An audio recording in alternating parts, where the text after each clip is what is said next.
Bonjour, bienvenue sur ma chaîne. Aujourd'hui, je vais vous parler de Rick Buckler et de Kerry Gammill, deux artistes qui ont eu leur heure de gloire dans les années 70. Ah, les années 70, les pantalons pas de def, le disco, le mouvement punk, mais je m'égare de mon parnasse. Rick Buckler fait partie de ces artistes dont tout le monde connaît le travail, mais dont la plupart des gens ignorent le nom. Ces deux faits d'armes pour Marvel sont d'une part Deathstroke the Demolisher et d'autre part Devil Slayer. Celui-ci a d'abord été créé pour Atlas Cyborg sous le nom de Demon Hunter. Il a eu ensuite un run mémorable sur les 4 Fantastiques.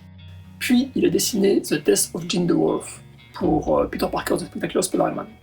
C'est ce run, plus son travail sur Deathstroke, qui m'a vraiment attiré l'attention. En ce qui concerne Kerry Gammill, Gammill a co-créé le personnage de Frogman pour Marvel avec J.M. Mattis. Et ensuite il est parti travailler pour DC sur Superman, entre autres. Puis, il a finalement réalisé son rêve de travailler pour l'industrie des effets spéciaux pour le cinéma. Rick Buckler a commencé sa carrière chez Marvel en 1974 en dessinant Black Panther pour Jungle Action, publié en France par Haredi dans L'Inattendu. Peu après, il a eu un petit jeune comme apprenti, un petit jeune qui s'appelle George Perez. C'est d'ailleurs en apprenant cette info, donc Buckler avait Perez comme apprenti, que j'ai découvert que les artistes célèbres avaient la plupart du temps des apprentis qui les aidaient, soit en dessinant le décor des cases, soit en gommant les crayonnés. Donc ils s'occupaient de tâches répétitives, j'ai envie de dire un peu monotones, mais qui allégeaient le travail de l'artiste, qui pouvait se concentrer sur faire la mise en page et puis dessiner les héros principaux. Un autre artiste très célèbre a commencé sa carrière comme apprenti, c'est Howard Chaykin, qui a travaillé comme apprenti pour Gil Kane. Mais revenons à Buckler, qui est resté ensuite sur les 4 Fantastiques, des numéros 142 au 171, à quelques exceptions près, publiés dans Nova de Lug, de les numéros 51 à 72. Personnellement, je l'ai découvert dans Special Strange, où Lug a publié les Gun Size des 4 Fantastiques, les Gun Size 1 et 3, respectivement dans Special Strange 5 et 2. Buckler a été repéré à l'époque par Neal Adams, qui l'a aidé à décrocher un job pour DC. Il est vrai qu'à ses débuts, son style ressemblait beaucoup à celui de Neal. Mais à cette époque, tout le monde faisait du Neal Adams. Ce n'est pas Bill Sienkiewicz qui me contredira. J'aime beaucoup son style à Buckler, qui est très nerveux, très dynamique, et qui était pour l'époque très violent, et qui se prête bien à raconter des histoires à l'ambiance plus sombre que les habituelles histoires de super-héros. J'avais été très surpris à l'époque par la violence du run de la mort de Jean the Wolf, qui était arrivé juste avant le Daredevil Born Again de Frank Miller. La mort de Jean the Wolf, c'est vraiment l'histoire qui correspond parfaitement au style de dessin, de narration visuelle de Rick Buckler. Plus tard dans sa carrière, Buckler a mis son talent au service des autres en écrivant plusieurs ouvrages sur comment dessiner des comics. Rick Buckler's Secret of Drawing Comics, How to Draw Dynamic Comic Books, How to Draw Superheroes et How to Become a Comic Book Artist. Passons maintenant à Gammill. Kerry Gammill a commencé sa carrière chez Marvel à la fin des années 70, en 78, pour être plus précis, sur Power Man et Iron Fist, sur Marvel Team-Ups, et des numéros bouche-trou ici et là, y compris dans les X-Men, le numéro 223. Comme il l'explique dans son livre, Kerry Gammill's Drawing Monsters and Heroes for Comics and Film, il a atterri dans les comics par hasard car il se destinait aux effets spéciaux de cinéma. Après une dizaine d'années, passées principalement à dessiner des petits Mickey pour DC, il a finalement réalisé son rêve en 1990, et depuis, il travaille dans l'industrie du cinéma. Même si au début de sa carrière, donc dans les effets spéciaux, il a continué à travailler pour DC jusqu'en 1995, plus ou moins.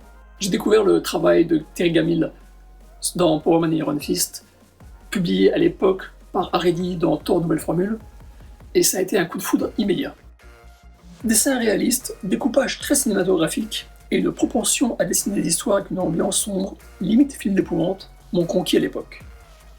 Il est vraiment dommage qu'Haredi ait interrompu le magazine au début du run de Gammill.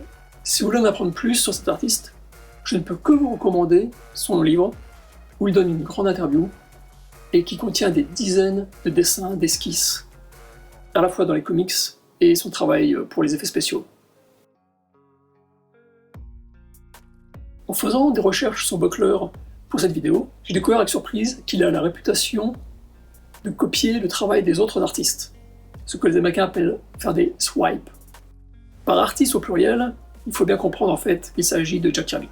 Buckler reconnaît s'être inspiré également de Neil Adams et John Buscema, mais bon, comme dit auparavant, tout le monde faisait du Neil Adams à l'époque, et s'il est vrai que j'ai longtemps cru en fait que les épisodes des 4 Fantastiques dans Special Strange étaient dessinés par John Buscema, donc c'est dire que le style de Buckler ressemble à celui de Buscema, ou ressemblait à ce moment-là, surtout quand il était ancré par Joe Sinnott. C'est vraiment les cases de Kirby qui ont été le plus recopiées par Buckler. Si vous voulez en savoir plus à ce niveau-là, au niveau des copies, il existe plusieurs blogs, plusieurs blogs en anglais, qui documentent toutes ces copies, ou la plupart de ces copies les plus flagrantes.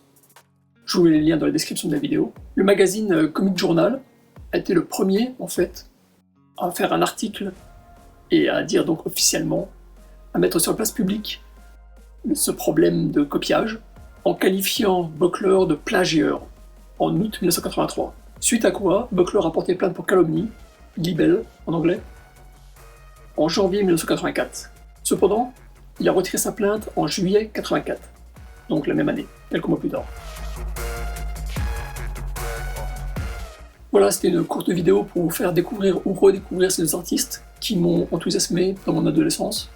Buckler et Gamil sont très différents dans leur parcours professionnel. Buckler a passé sa vie professionnelle à faire des comics, et la liste des comics sur lesquels il a travaillé fait partie du gratin de ce qu'ont publié DC et Marvel. Et même si Gamil n'a pas à rougir de son parcours professionnel, il n'est quand même pas comparable à celui de son illustre aîné. De plus, Buckler a donné de nombreuses interviews, il a écrit plusieurs livres, alors que Kirk Gamil n'a, à ma connaissance, écrit qu'une seule interview, donc dans son fameux livre.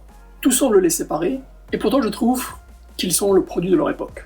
Et ils représentent chacun, à leur façon, d'un côté les années 70 pour Rick Buckler, avec son engagement politique, parce que dessiner Black Panther dans Jungle Action était un acte politique, ne vous y trompez pas.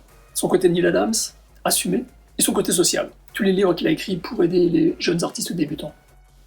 Et d'un autre côté, le réalisme de la fin des années 70, début des années 80, avec les dessins de Kirk Gamil se rapprochant du réalisme des dessins faits par John Byrne ou Frank Miller, avec sa science de la narration visuelle, son amour du cinéma et son respect du corps humain réaliste. Il n'existe malheureusement pas d'artiste édition pour admirer leur art en grand format. Ce qui se rapproche le plus pour Rick Buckler, c'est le Artist Creator Edition, qui est en fait un portfolio montrant de nombreux travaux sous la forme de crayonnés et de dessins ancrés parfois par de grands noms du monde du comics.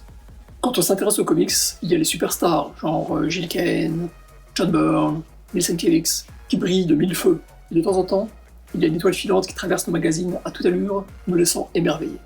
C'est beau ce que je dis, non? Je joue mal! Partagez dans les commentaires le nom des auteurs moins célèbres qui vous ont fait une forte impression dans votre jeunesse. Merci de soutenir mon travail avec un pouce bleu, de vous abonner, de laisser un commentaire, de partager la vidéo. Lisez plein de comics des années 70 et je vous dis à très bientôt. Ciao ciao!